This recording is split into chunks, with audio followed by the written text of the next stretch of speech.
Hi, நான் சுமதி பேசுகிறேன். இன்றைக்கி தக்காளி குழம்பு.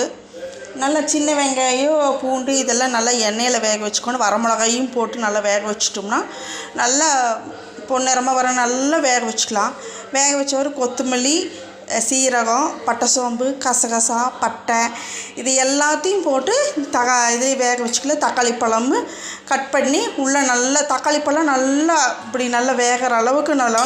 அப்புறம் தேங்காய் துருளாக போட்டாலும் சரி, நாங்கள் கீற்று தேங்காய் போட்டிருக்கிறோம். இதையும் நல்லா கொஞ்சம் ஆற வைக்கணும்னு இருக்கிறோம். நல்லா ஆறிடுச்சு. இதையும் நல்லா அரைச்சி தக்காளி குழம்பு ரெடி பண்ணலாம்.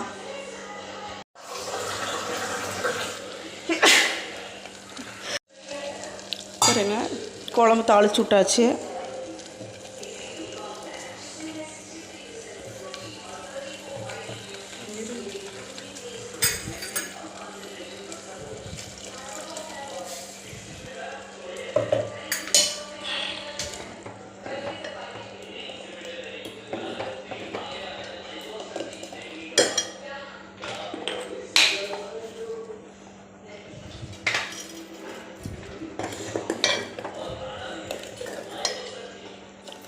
தண்ணி வேணாலும் ஊற்றிக்கலாம், நம்ம கெட்டியாக வேணாலும் செஞ்சுங்க வச்சுக்கலாம்.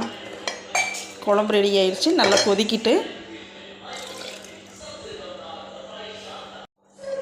தக்காளி குழம்பு ரெடி ஆயிடுச்சு.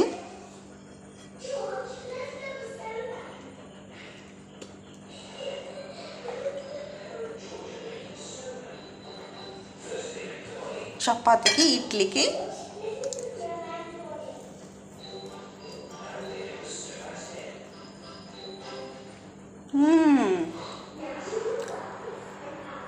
சூப்பராக இருக்குதுங்க.